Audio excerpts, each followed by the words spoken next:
Halo Sobat Nusantara yang sedang menonton episode podcast terbaru dari Harmoni Nusantara. Nah, sekarang di studio sudah kedatangan, kan dari kemarin yang dijual kan selalu gue, ya Pasha, ya Mario. Nah, ini untuk yang bosen-bosen nih sama Pasha sama Mario, ingin biar menyegarkan aja sedikit nih. Sudah didatangkan tamu yang wah sangat spesial sepertinya ya. Sudah datang Bila di studio.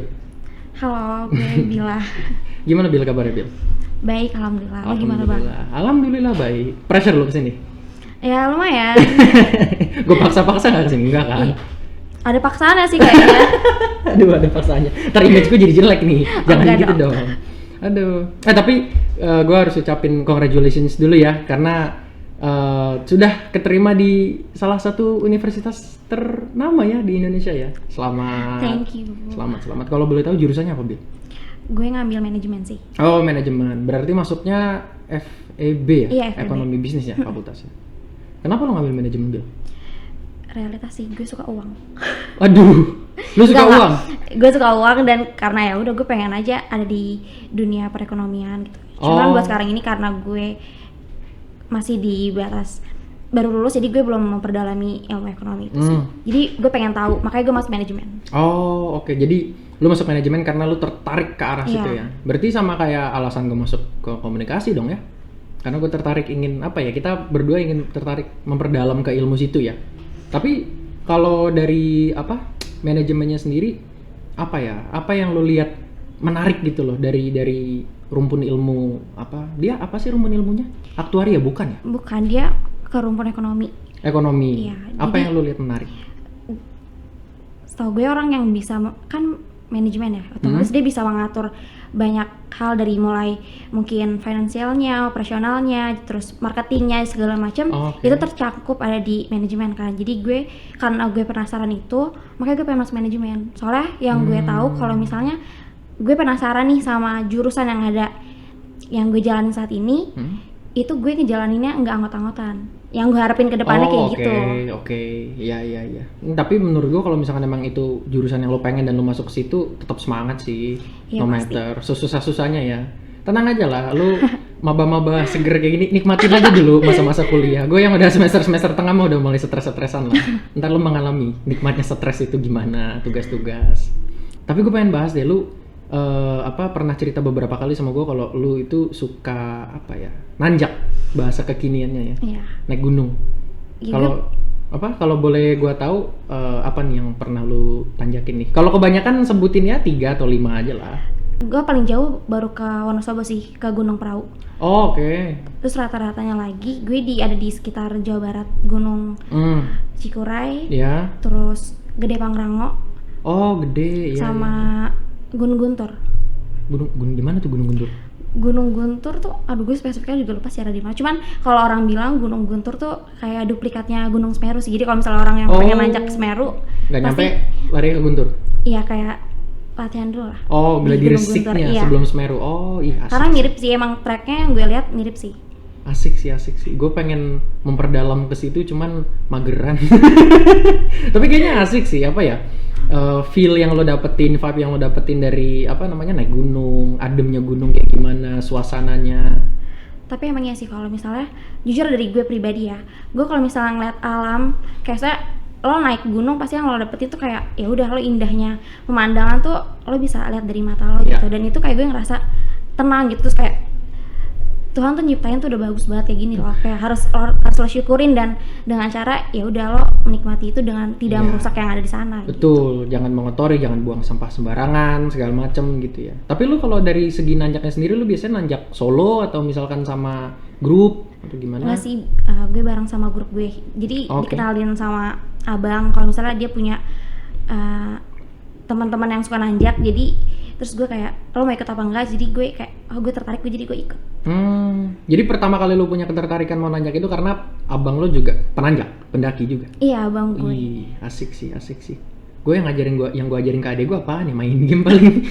Kok kayak buruk banget kesannya ya? Enggak juga sih. Tapi apa ya, karena gue belum terlalu berpengalaman di bidang situ, gue pengen nanya kalau misalkan apa namanya, dari segi apa ya, kita bicara dari segi alam mungkin ya, itu setiap gunung itu memiliki pesonanya sendiri nggak sih? Maksudnya dari segi alam ya, keindahan alam yang lo lihat itu mereka tuh sama-sama aja nggak sih? Karena mungkin kalau untuk orang awam kayak gue ya, yang jarang naik gunung atau apa, maksudnya yang kita memiliki pikiran tuh kayak gunung ya gunung gitu loh. Lu naik ke atas juga yang lihat awan-awan juga, pohon-pohon juga, hutan-hutan juga gitu loh. Tapi kalau dari perspektif lo gimana itu? Sebenarnya nggak sih, tiap gunung tuh punya medannya masing-masing menurut gue. Jadi nggak semua gunung tuh treknya tuh batu-batuan aja atau cuman pasir aja tuh enggak. Jadi setiap gunung tuh punya medan dan punya ciri khas masing-masing gitu setahu gue. Dari yang gue alamin sih kayak yang paling berat menurut gue tuh Guntur ya. Gunung Guntur karena dia tuh pas di endingnya itu tuh pasir. Jadi tuh lo nanjak selangkah turun 2 langkah karena saking licinnya gitu. Dan gue juga sempet gelundung sih di gunung, nggak gelundung, gue sempet kepleset dan lumayan turunnya tuh lumayan jauh karena saking licinnya. Waduh, kok serem amat, tapi nggak cedera kan? Enggak. Alhamdulillah. Itulah yang apa ya, yang gue masih sampai sekarang tuh, sorry ya gue potong ya, sampai sekarang tuh gue masih agak ada ketakutan tersendiri gue naik gunung, karena itu yang tadi lu bilang kan, tadi lu mention setiap gunung itu punya medan sendiri-sendiri. Jadi dengan kita sering naik turun gunung satu gunung aja itu tidak bisa jadi patokan bahwa gunung-gunung yang lain akan sama kan, kayak gitu. Ya gimana ya, pokoknya setiap naik gunung tuh gue selalu dapat pesan kalau misalnya lo jangan takabur sama setiap gunung yang lo naikin. Entah mungkin karena lo udah pernah kesana sesekali atau 2 kali, ataupun lo tahu dari internet, itu tuh nggak menjamin kalau misalnya lo dengan kemampuan yang lo tahu itu bisa naik gunung dengan lancar-lancar aja tuh enggak.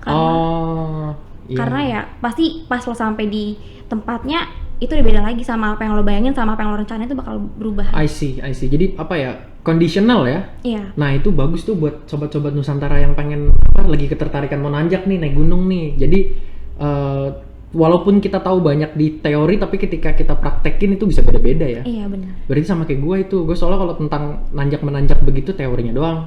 Paling max tuh gue di teorinya doang. Prakteknya gue nggak terlalu jago lah. Jarang-jarang juga gue. Yang namanya buka tenda, kemah segala macem, belum berpengalaman gue ke arah sana. Tapi boleh dicoba biar ngerti lah seenggaknya. Pengen sih gue. Pengen gue nyoba ke arah sana sih. Pokoknya explore keindahan alam Indonesia tuh emang perlu sih, karena negara sendiri itu sebenarnya udah bagus. Jangan jauh-jauh dulu lah, Indonesia dulu dieksplor. Itu mantap sih. Apa ada yang orang, gue pengen jadi orang kaya keliling Indonesia aja dulu. Iya, padahal banyak banget pelosok Indonesia tuh yang belum terjamah sama orang-orang tuh banyak banget. Karena saking belum terjamah sama orang, emang akses ke sana tuh sulit. Cuman kalau misalnya lo udah sampai ke sana, lo bakal terbayar sama ya indahnya. Iya. Tapi itu memiliki dampak buruk nggak sih, Bil? Kalau menurut gue begitu, karena di tempat-tempat wisata yang belum sampai orang banyak di situ kan memang indah kan, walaupun aksesnya susah ya. Tapi ketika itu menjadi mainstream, kan ini marak banget nih ya.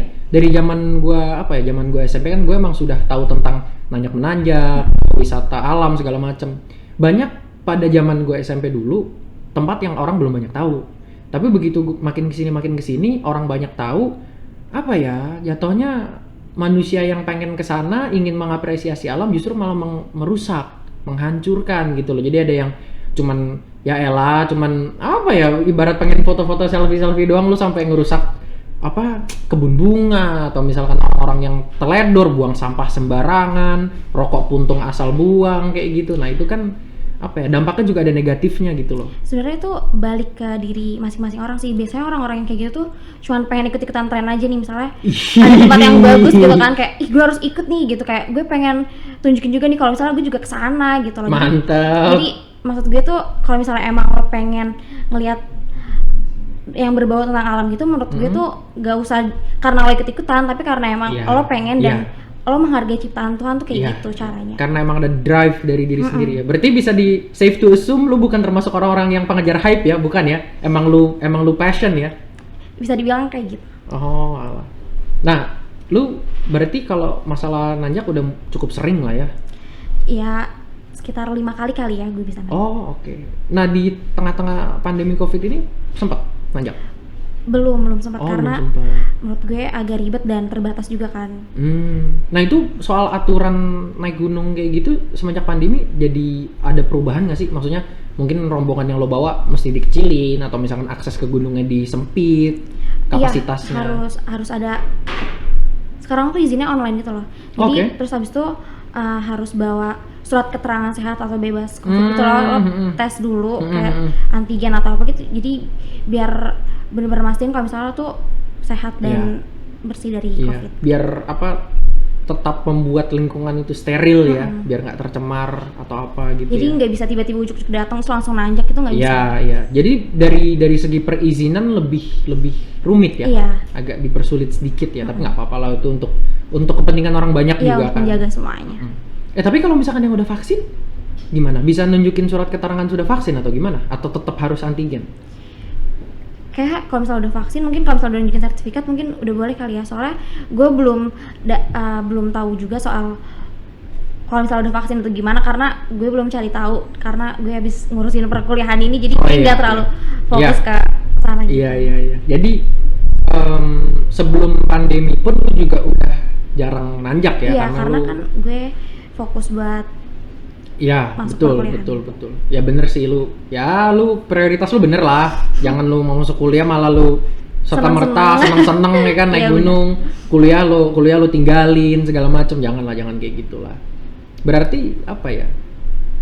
Keindahan alam per gunung tuh beda-beda ya? Beda-beda.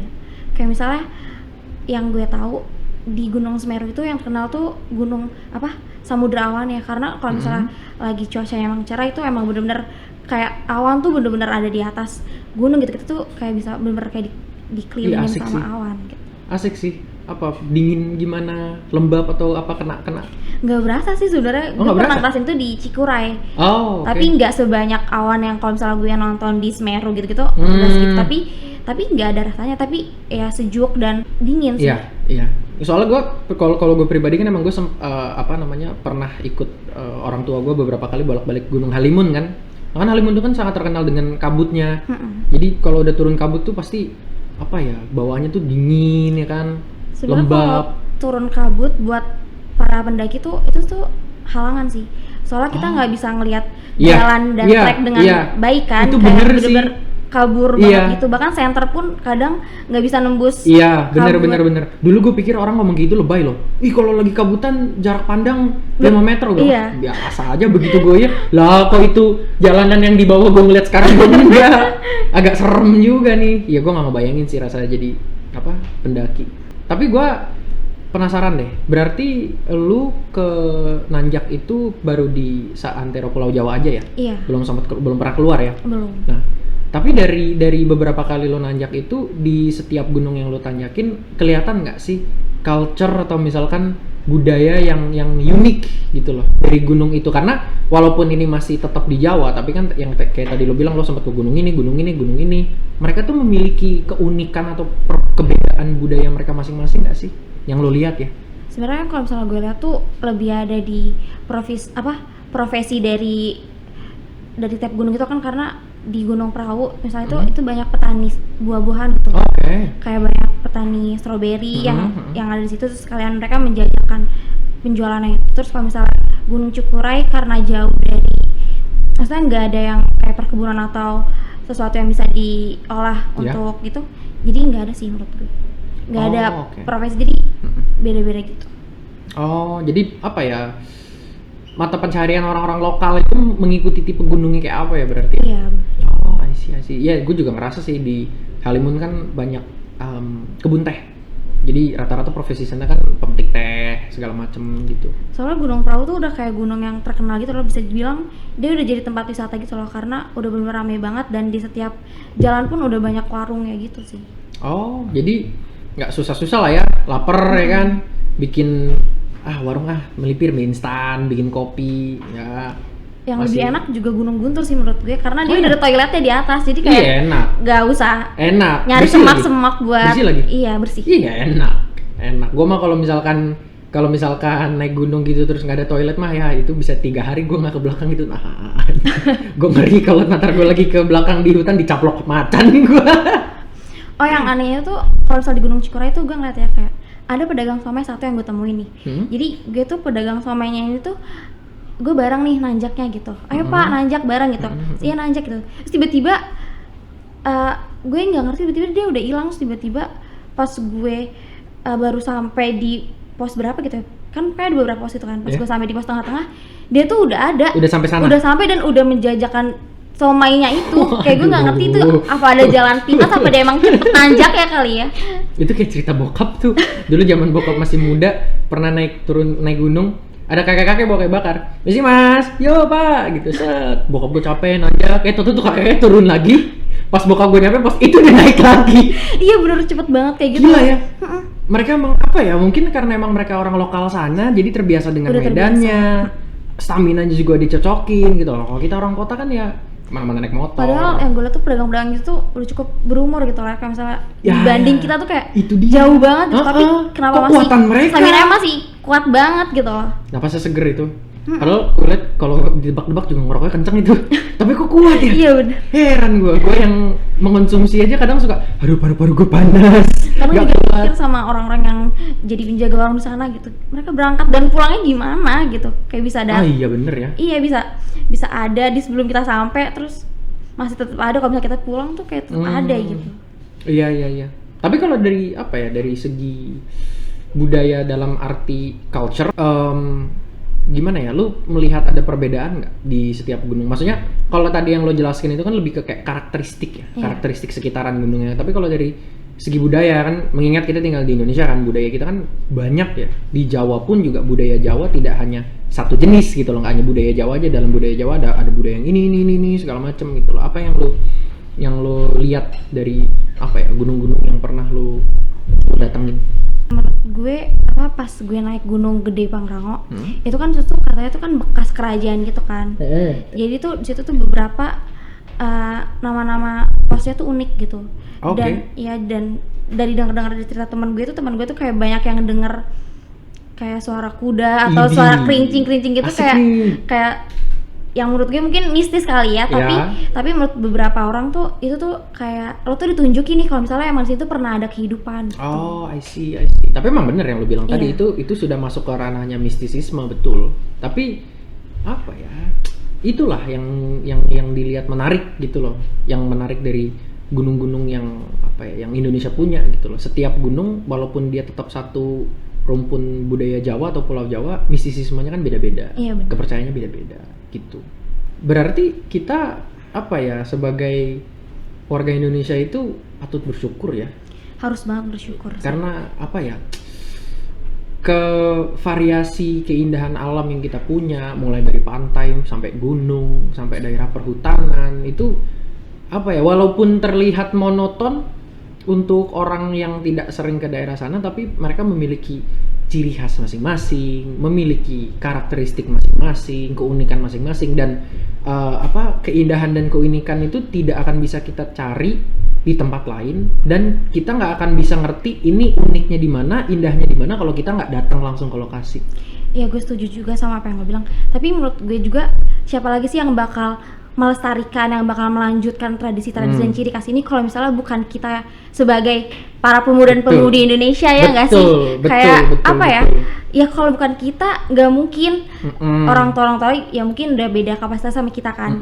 Kita yang masih muda, yang masih punya stamina kuat, yang masih punya pola pikir gimana buat meneruskan ini ke depannya untuk anak cucu kita bahkan nanti, kayak harus explore ya? Iya benar, harus explore dan harus benar-benar ngehargain ini Tuhan yang udah kasih loh buat lo, buat Indonesia gitu. Kenapa nggak coba lo lestariin dengan cara lo mencintai alam dan seisinya sih menurut gue. Harus memiliki mentality yang adventurous berarti ya kita sebagai anak muda ya. Jangan terlalu PW, berarti gue salah dan terlalu PW di kamar nonton YouTube, mesti banyak-banyak nanjak nih gue. Dan jangan ikut-ikutan doang sih, jadi ya, dan bikin itu penting merusak sih, itu penting. Kayak jadi rata-rata soal orang yang datang kan cuman ikut-ikutan dan kadang cuman jadiin jadiin konten, buat di sosial media ya kan. Ujung-ujungnya juga jadinya kelihatan wah anak gunung nih, padahal gunung baru sekali 2 kali.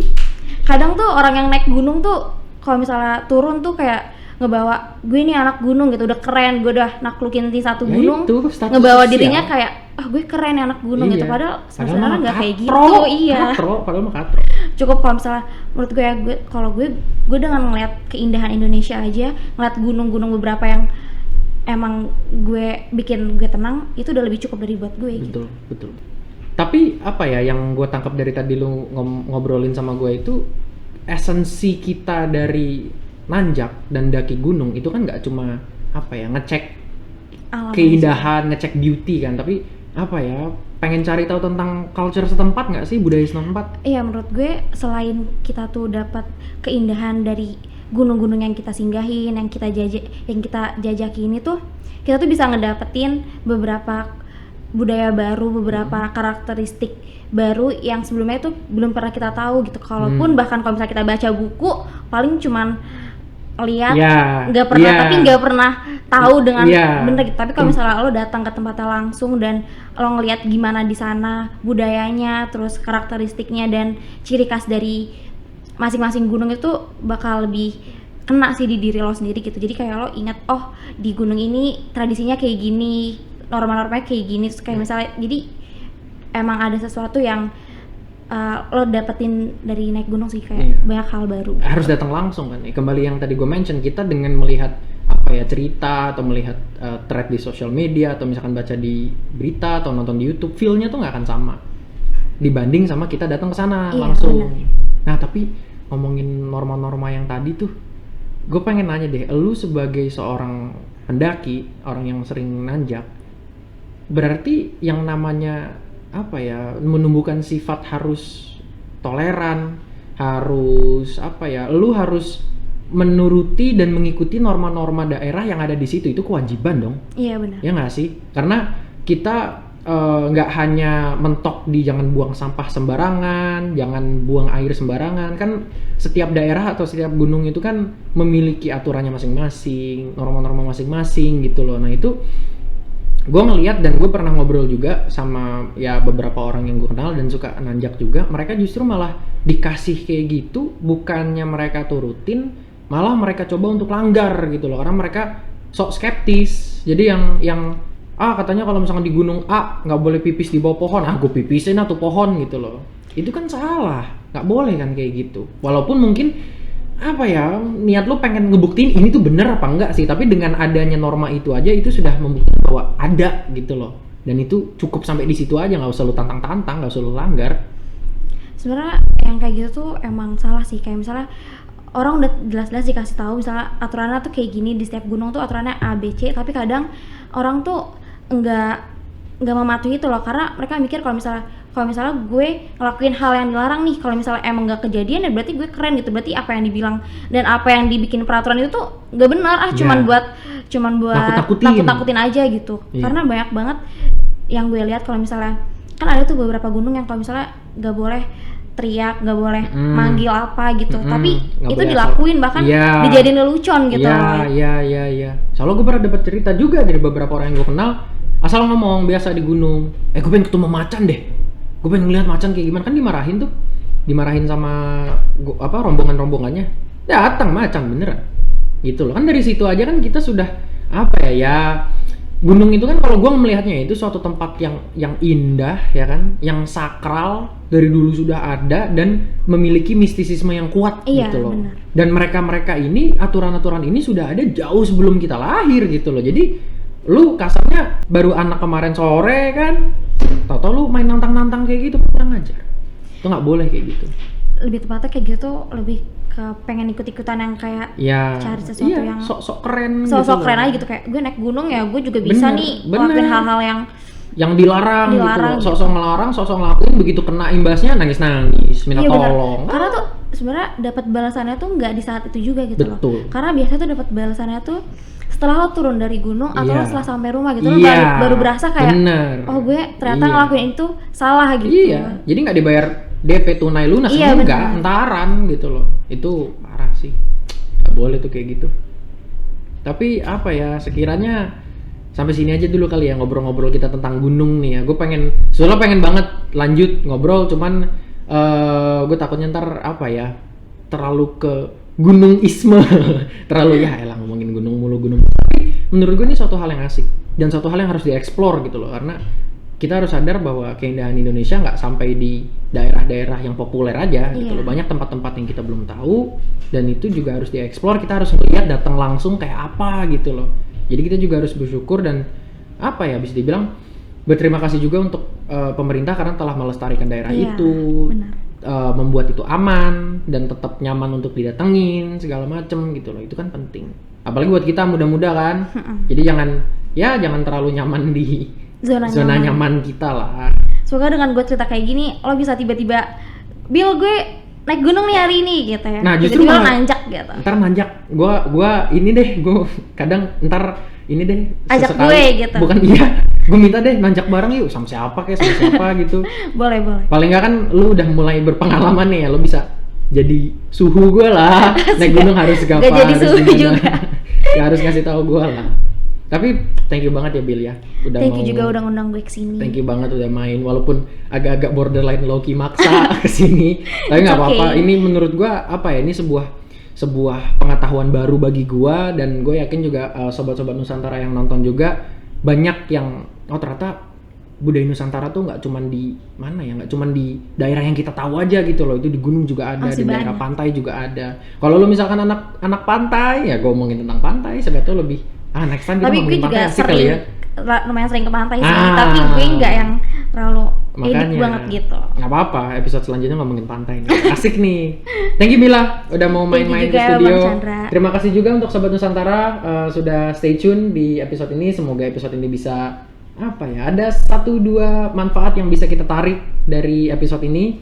Jangan lupa juga main-main ke Instagram kita @muslimnusantara, newsnya pakai berita bukan Nusantara. Jangan lupa juga kita punya, jadi unik ya kita ya sosial medianya ya, brand sosial media unik ya. Jangan lupa juga kita juga punya Twitter Muslim Nusantara Nusantar 1. Nah ini Nusantara, nggak pakai Nusantara ya, agak ribet ya. Banyak namanya ya. Facebook kita juga ada, di Facebook, di TikTok juga ada, namanya sama kayak nama Instagram Muslim Nusantara. Jangan lupa juga kita punya portal berita Buletin Nusantara. Kalau misalkan kalian mau cek berita-berita yang kinian nih yang terjadi di Indonesia nih, boleh langsung cek aja di portal berita. Tetap support kita, tetap dukung kita, like, share, dan subscribe juga. Yang nggak boleh itu cuma report ya.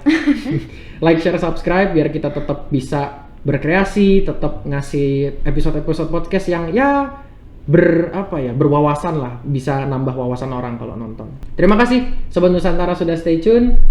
Terima kasih juga untuk Bila. Bila kembali lagi nggak nih? Kembali lagi? Oke, Bila kembali lagi. Jangan bosan-bosan gue ajak kesini ya. Thank you semuanya, terima kasih. Salam Nusantara.